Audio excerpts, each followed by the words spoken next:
Olá, então, bem-vindos a este Washington Fora de Horas que hoje começa um bocadinho depois da hora normal, isto porque o motor levou um bocadinho a aquecer, isto é um sentido figurativo, e isto porque nesta manhã, aqui em Washington, manhã de terça-feira, 15 de fevereiro de 2022, está de facto bastante frio, o sol está fora, o céu está basicamente limpo, mas em termos de temperatura estamos com -6 graus, tempo gelado aqui na área de Washington, em que as temperaturas tanto sobem, está quase como primavera, e todos nós pensamos que a primavera está a chegar, como de repente está um gelo como esta manhã, em que os carros estão cheios de gelo. Então vamos começar neste Washington Fora de Horas, em que convosco está Ana Guedes, que vos saúda. E aqui fica também, para já, o nosso convite a que convidem também outras pessoas a assistirem a este Washington Fora de Horas. Nós gostaríamos de aumentar a nossa audiência diária, uma vez que estamos aqui de segunda a sexta-feira, com 30 minutos de informação para vós.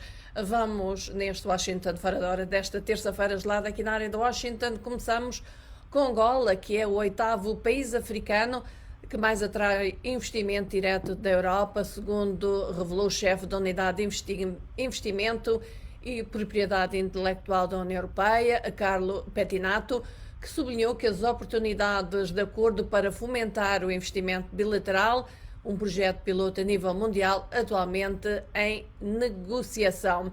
As oportunidades de negócio em Angola e o acordo de facilitação de investimentos sustentáveis Angola-União Europeia foram alguns dos destaques do Fórum Empresarial União Europeia-África. Segundo Pettinato, o atual nível de investimento europeu em Angola não é insignificante e haverá futuramente mais oportunidades no quadro do Acordo de Facilitação de Investimentos Sustentáveis Angola e União Europeia, que está a ser negociado desde junho do ano passado.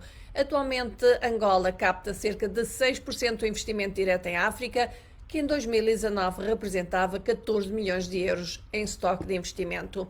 Aliás, de referir que quinta e sexta tem lugar mais uma cimeira União Europeia-África, em que vão ser debatidos vários temas, entre eles mudanças climáticas e também os acordos que existem entre a União Europeia e países africanos. Os países lusófonos vão estar representados a nível de Angola, será representada pelo seu vice-presidente, mas também vai estar de certeza em foco, isto nos encontros bilaterais que têm sempre lugar à margem destas cimeiras, a questão de Cabo Delgado e do apoio financeiro prometido pela União Europeia para financiar a operação militar estrangeira em Cabo Delgado. Mas continuamos aqui com notícias de Angola, isto porque a Frente Patriótica Unida, devido ao Bloco Democrático, o dirigente do Bloco, Américo de Jesus Vaz, rejeitou hoje qualquer formato de coligação eleitoral com a Frente Patriótica Unida, que configura assim a perda de identidade e personalidade do partido, segundo Américo de Jesus Vaz. Candidato derrotado nas últimas eleições para a presidência do Bloco, Américo Vaz disse à Voz da América ser uma decisão tomada pela maioria dos membros que participaram na última convenção do partido, que elegeu o presidente, o economista Filomeno Vieira Lopes. Domingo, Américo Vaz assegurou que o Bloco Democrático não se opõe à coligação ao projeto Frente Patriótica Unida, mas não no modelo de agregação que pressupõe a renúncia da militância partidária. Entretanto, o presidente eleito do Bloco, Filomeno Vieira Lopes, já manifestou-se favorável a um formato em que uma força política oferece a sua sigla. Nas eleições de 2017, recorde-se, o Bloco Democrático concorreu coligado à Casa CE, da qual se desligou para se juntar ao projeto Frente Patriótica Unida, ao lado da UNITA e do projeto Para Já Servir Angola. A liderança de Filomeno Vieira Lopes, que já foi presidente e fundador da extinta Frente para a Democracia, ainda não foi reconhecida pelo Tribunal Constitucional. Recorde-se que militantes da FNLA, da UNITA e do MPLA recorreram ao Tribunal Constitucional para pedir, aliás, a impugnação dos respectivos congressos, mas ainda não houve qualquer decisão. Na nossa página na internet e também no nosso programa de rádio pode ver, ler e ouvir uma reportagem sobre o impacto que estas decisões poderão ter na preparação dos partidos para as eleições gerais em Angola, que vão decorrer nas 2 últimas semanas de agosto. Antes de viajarmos até Moçambique, vamos ver quem, entretanto, se juntou a nós e para quem vai os nossos bem-vindos. João Moreno diz: mais dinheiro drenado para os bolsos da Frelimo. Eu creio que ele estará a referir-se à questão da ajuda prometida pela União Europeia a Moçambique para financiamento da operação militar em Cabo Delgado. Temos também, desde a cidade da Beira, o Manuel José Garujo. Temos da cidade de Quelimane, em Moçambique, o Amad Iqbal Daoud. Não se esqueçam, na cidade de Quelimane nós temos uma rádio parceira, é a Nova Rádio Paz. Também ligado desde Luanda temos o Elder Tema Dedi e também temos connosco Rafael Amaral, que diz: a África precisa de mais união, apesar de ele escrever em inglês, é isto que ele diz. Estamos, portanto, aqui talvez numa reação à cimeira que vai ter lugar com a União Europeia. Aliás, de referir que há pouco tempo houve também uma reunião da União Africana.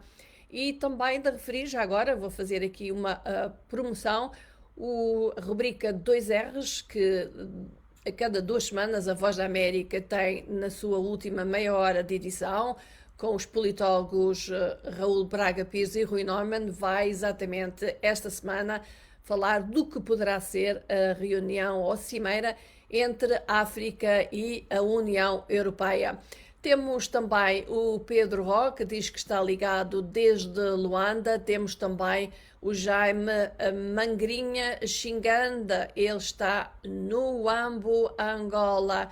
E o João Moreno fala sobre, eu creio que a propósito da Cimeira União Europeia-África, ele diz: ou os europeus não entendem nada sobre como funcionam os líderes africanos em relação aos nativos para a África, ou têm intenções de perpetuar os africanos como reféns de dívidas. Ora, aqui uma opinião de um dos nossos amigos internautas, o João Moreno. E a propósito de dívidas e a propósito de dívidas ocultas, não esquecer, quinta-feira em Maputo, no super julgamento das dívidas ocultas, vai estar presente o ex-presidente Armando Guebuza, uma participação, uma presença altamente esperada.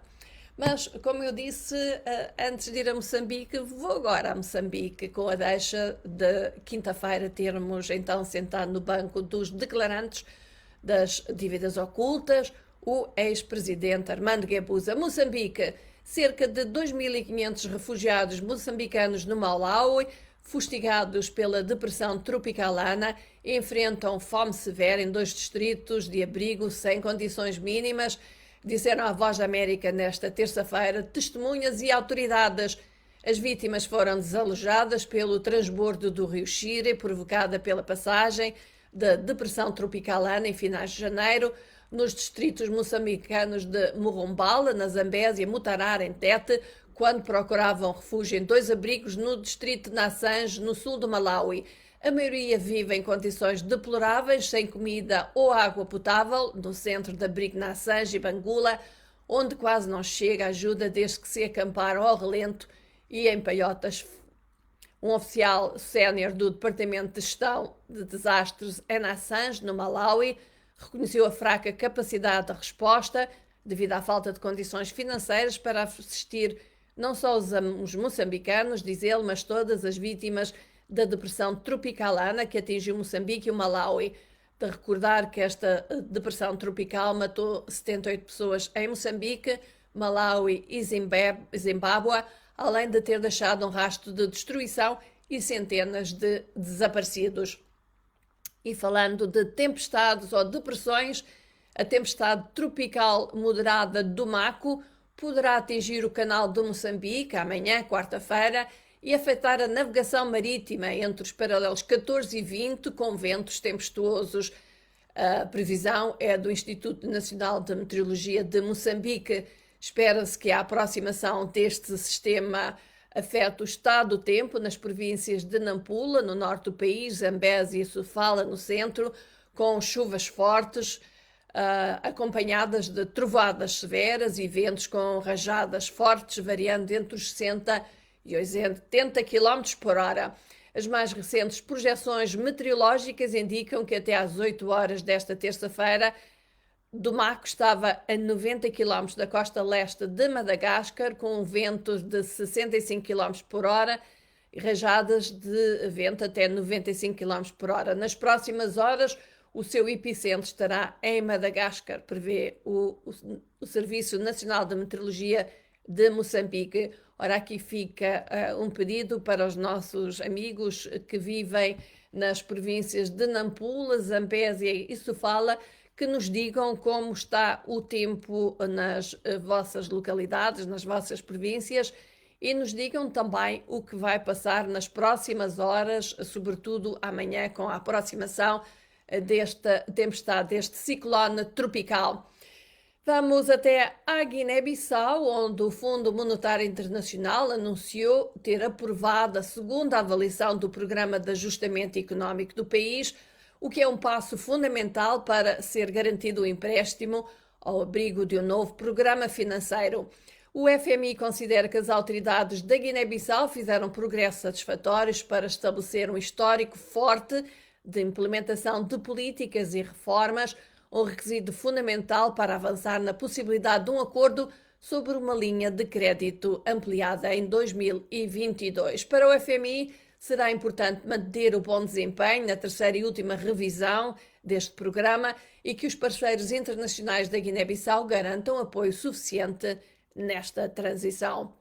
Continuando ainda com a Guiné-Bissau, o Partido Africano de Independência da Guiné e Cabo Verde, o PAIGC, adiou para os dias 10 a 13 de março próximo o seu 10º congresso, que deveria arrancar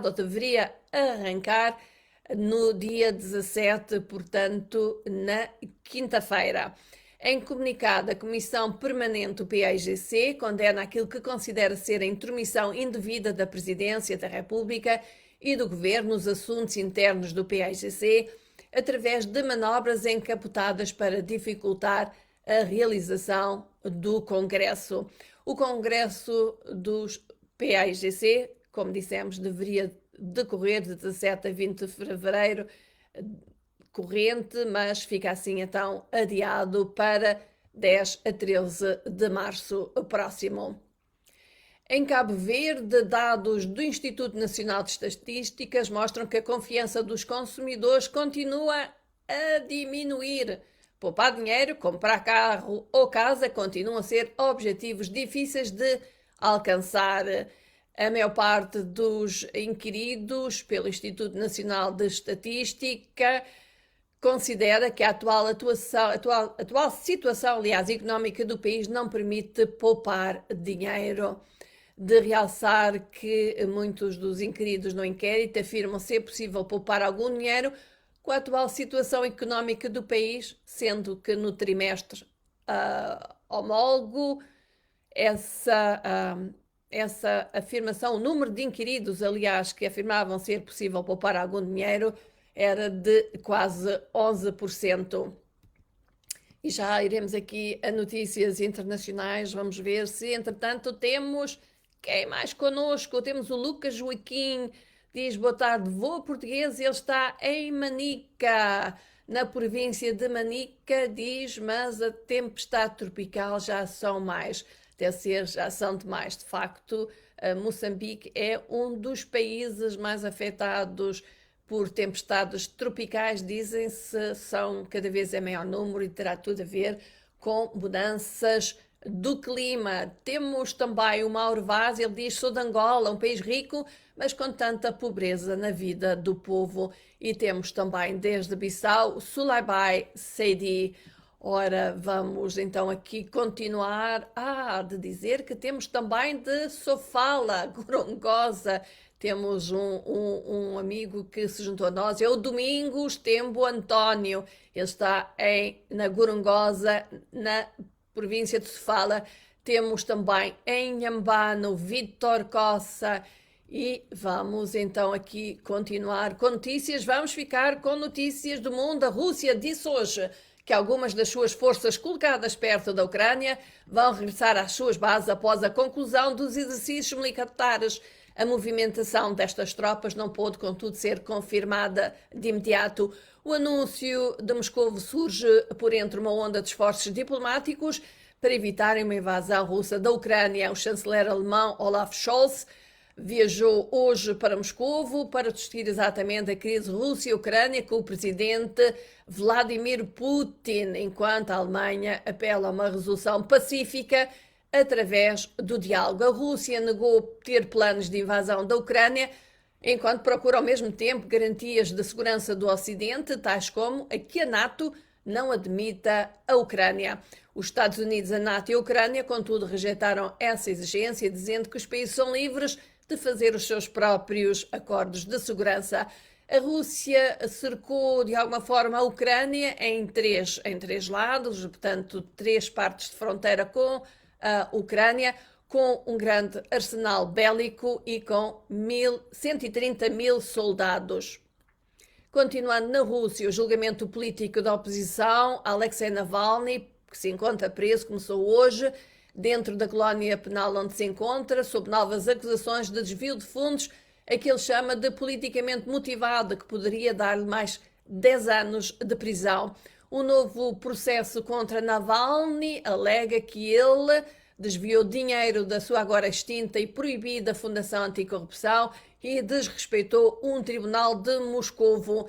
As acusações, como disse, acarretam uma pena máxima de 10 anos de prisão, enquanto Navalny também enfrenta até 6 meses de prisão por desrespeito de uma acusação judicial decorrente de uma das suas audiências do ano passado. Vamos até a África, onde o Parlamento etíope levantou hoje o estado de emergência imposto em novembro passado, quando os rebeldes de Tigray ameaçaram avançar sobre Addis Abeba, disse o Ministério dos Negócios Estrangeiros, aliviando assim restrições mais cedo do que era esperado. O estado de emergência, como recordam, foi declarado depois de combatentes da Frente de Libertação Popular de Tigray terem capturado 2 cidades cruciais a cerca de 400 km de Addis Abeba. A medida desencadeou detenções em massa da etnia tigrena em Addis Abeba e noutros locais, portanto, o estado de emergência, provocando a condenação de grupos dos direitos. O conflito em Tigray e regiões adjacentes deixou milhares de mortos e forçou muitos outros a fugir das suas casas, com centenas de milhares à beira da fome, de acordo com as Nações Unidas. No Zimbábue, professores prosseguem greve na segunda semana consecutiva, sem resolução à vista, depois do governo ter suspendido 135 mil professores por não se terem apresentado ao trabalho. Muitos destes professores disseram que não se apresentaram porque não tinham dinheiro para pagar a deslocação até o local onde dão aulas. Os sindicatos afirmam que cerca de 135 mil dos cerca de 140 mil professores das escolas públicas do Zimbábue encontram-se suspensos. Os professores zimbabueanos ganham em média $100 por mês. A disputa salarial data de há 3 anos, quando o governo deixou de pagar aos trabalhadores em dólares americanos, passando a fazê-lo em dólares zimbabueanos, cujo valor diminuiu devido à inflação. Greves de professores, enfermeiros e médicos no Zimbábue são comuns, uma vez que muitas batalhas são travadas para conseguir pagar as contas e exigem salários mais elevados. Na Nigéria, a Agência de Combate às Drogas declarou um alto funcionário da polícia que se encontra suspenso e que em tempos era celebrado por expor vários crimes de alto perfil, como sendo pessoa procurada por complicidade em negócio internacional de droga. Comissário adjunto da polícia, Abba Kyari, foi suspenso depois de ter sido implicado por um influente nigeriano, Ramon Abbas, que se também declarou culpada de lavagem de dinheiro e outros crimes nos Estados Unidos. Chiari nega as acusações contra ele. Segundo os especialistas, as falsas notícias estão a inundar a região do Sahel, onde, graças aos conflitos, semeando a discórdia e a confusão numa região cada vez mais volátil. Boletins noticiosos e fotografias alteradas espalham-se frequentemente como fogo nas redes sociais da região, onde o acesso aos meios de comunicação social tradicionais é desigual e nem sempre fácil. Um engenheiro nuclear da Marinha dos Estados Unidos declarou-se culpado de tentar passar informações sobre navios de guerra americanos com propulsão nuclear a um país estrangeiro. Jonathan Toby declarou-se culpado em tribunal da acusação de conspiração para comunicar dados restritos. Ele e a esposa foram presos em outubro, depois dos procuradores terem dito que Jonathan Toby tinha tentado vender repetidamente informações sobre os submarinos a alguém que ele pensava ser o representante de um governo estrangeiro, mas era, na realidade, um agente disfarçado do FBI. E vamos aqui, nestes últimos minutos, ver quem, entretanto, se poderá ter juntado a nós. Temos o Laurindo Samanjolo, diz que os desafios dos angolanos este ano é termos alternância política e rumo ao desenvolvimento. Ora, eu acho que desenvolvimento é algo que todos almejam. Vamos aqui, então, como eu disse, nestes últimos minutos, falar do que vai ser o nosso programa de sexta-feira, o programa de televisão, chama Saúde em Foco, e esta semana vamos falar sobre nutrição e cuidados pré-natais. Vamos ter como convidada para responder às suas questões a doutora Marinela Tito, a partir de Luanda. Podem inscrever-se para fazer perguntas à doutora Marinela através do nosso WhatsApp, mais 202-251-9466. Podem enviar as suas perguntas por escrito, em vídeo ou por áudio. Pode também enviar-nos as suas perguntas ou o seu número, caso queira participar em direto, através também do Facebook. E esta terça-feira, 15 de fevereiro de 2022, foi o dia em que o Canadá adotou a sua atual bandeira, de um acordo com uma proclamação formal da Rainha Isabel II de Inglaterra. Uma nova bandeira nacional canadiana é hasteada acima do Parliament Hill, em Ottawa, capital canadiana. A bandeira é vermelha e branca, com uma folha de carvalho vermelha ao centro. As cores foram decididas pelo rei Jorge V do Reino Unido em 1921. E nas redes sociais colocamos a seguinte pergunta que nós gostaríamos que os nossos amigos dessem a sua opinião. África do Sul, Senegal, Ruanda, Argélia e Marrocos juntaram-se ao resto do mundo na produção de vacinas contra a Covid-19. Se pudesse escolher, preferiria tomar uma vacina contra a Covid-19 fabricada em África ou na Rússia, na Índia, na China, Estados Unidos, Reino Unido ou nenhuma? E porquê? Portanto, não se esqueça, vá às nossas redes sociais, Facebook e também Twitter, e responda a esta nossa questão. Gostaríamos de saber a vossa opinião. Opinião do Júnior RJ. O que é nosso não podemos ignorar. Por mim também vou tomar a vacina de África. O Morgado Abdullah diz, tomaria a da África. O Tunga Ramos, nenhuma. O Carlos Ema diz a Rússia. O Daniel Rosário escolheu Ruanda. E o William Zacarias sem escolha no momento. Já agora, diga-nos qual seria a sua escolha. O artigo mais lido no site da Voz da América: ativistas denunciam o silêncio da UNITA ante prisão de seu militante.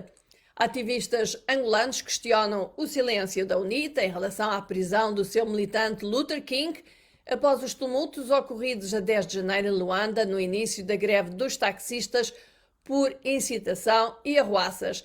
Este é também o artigo com mais gostos e partilhas nas últimas 24 horas na nossa página do Facebook. Portanto, um artigo que pode ler no nosso site da internet www.voaportugues.com ou pode ir ao Facebook e encontra-nos em Voa Português e dizer-nos, também pode ter um comentário a esta notícia, pode partilhar e pôr um gosto. No Google, a conversa de momento é sobre o futebol. E isto porque hoje tem eliminatórias da Liga dos Campeões. O Sporting de Portugal vai jogar contra o Manchester City, mas as atenções estão mesmo viradas para o Paris Saint-Germain de Messi e Neymar, que vai jogar contra o Real Madrid de Sérgio Ramos. Mais de 20 mil pesquisas são dedicadas a este tema. E não se esqueça, nós temos às terças e quintas uma rubrica especial que nós partilhamos via WhatsApp e que também sobre a qual partilhamos no fim de semana na nossa emissão de rádio, chama-se Bastidores do Desporto. É uma rubrica especial sobre desporto, vários assuntos de desporto, portanto, aqueles temas que nós às vezes nos perguntamos como é que acontecem, por exemplo, como é que se define o salário de um jogador, quanto é que arrecada um clube em termos de vendas de camisolas, em termos de vendas de coisas associadas a jogadores como, por exemplo, o Messi ou o Cristiano Ronaldo ou o Neymar.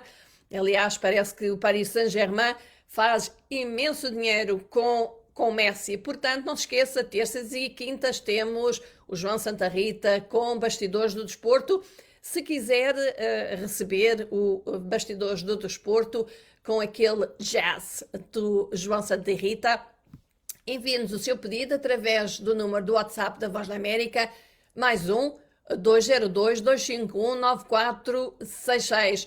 E não se esqueça, vá ao Facebook e diga-nos, responda-nos à nossa pergunta sobre que vacina Covid-19 tomaria, caso precise ainda de tomar, claro, uma vacina Covid, porque nós sabemos que nas nossas paragens já há muita gente com estas vacinas tomadas. E pronto, nós vamos aqui despedir-nos, não sem antes reconhecer Emanuel Gomes. Emanuel, ele está no Reino Unido. Temos também connosco o Bala Moussa Seidi, diz em nome da Guiné-Bissau: peço a Portugal de indemnizar-nos pela escravidão feita na Guiné-Bissau. Ora, este é um tema que existe um pouco relativamente a vários países que colonizaram várias regiões de África. Temos também connosco, eu creio que não, já reconheci, o Abdoulaye Baldé Kandé, que só nos escreveu um A. Portanto, nós neste Washington Fora vamos então despedir-nos dos nossos amigos. Não esqueçam, de segunda a sexta-feira estamos aqui durante 30 minutos com o Washington Fora de Horas, com notícias do mundo. Claro, prestamos particular atenção à África lusófona, mas não se esqueçam, estejam connosco, participem, digam-nos o que pensam, digam-nos o que existe, o que se passa nas vossas paragens. E aqui fica então também um pedido especial hoje para os nossos amigos de Moçambique que poderão ser afetados pela nova depressão tropical, que nos digam como está a situação em termos de tempo nas vossas províncias e amanhã nos digam o que se está a passar ou o que se passou. Portanto, de todos se despede Ana Guedes com um forte abraço, como sempre, estamos juntos. Então, bye bye desde esta área de Washington, que continua com menos 6 graus. Portanto, 6 graus negativos. Então, até à próxima.